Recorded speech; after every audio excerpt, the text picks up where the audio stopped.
Army chief general MM Naravane ने press conference किया। इस दौरान उन्होंने कहा कि एलएसी तनाज़े पर चीन के साथ बातचीत जारी है। जनरल एमएम नरवणे ने जम्मू कश्मीर की ताज़ा सूरत हाल पर बयान देते हुए कहा कि कश्मीर में सिक्योरिटी की सूरत हाल में बेहतरी आई है। फौजी सरबराह जनरल एमएम नरवणे ने प्रेस कॉन्फ्रेंस की। एलएसी तनाज़े पर चीन के साथ उन्होंने बातचीत जारी होने की बात कही।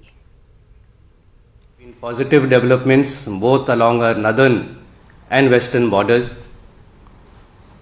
On the northern borders, we have continued to maintain the highest levels of operational preparedness, while at the same time engaging with the PLA through dialogue. After persistent joint efforts, mutual disengagement has occurred at many locations, of which I have been telling you from time to time. So that definitely is a very positive thing that has happened over the last 1 year.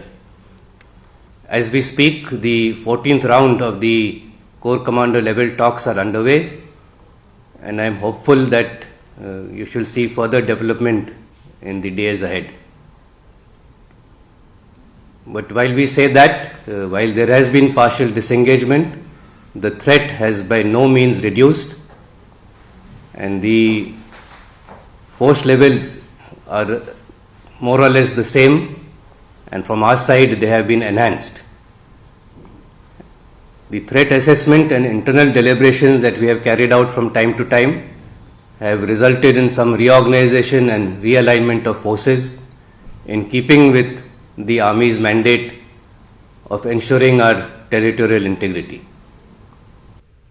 Supreme court ने वजीर आजम नरेंद्र मोदी की security में कोताही के मामले पर जांच के लिए कमेटी बनाने का ऐलान किया है। ये कमेटी पंजाब में वजीर आजम की सिक्योरिटी में हुई चूक की तहकीकात करेगी।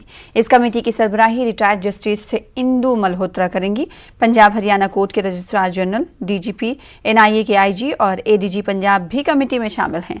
इसके साथ साथ सुप्रीम कोर्ट ने मामले की जाँच कर रही दीगर तहकीकाती कमेटियों पर भी रोक लगा दी है।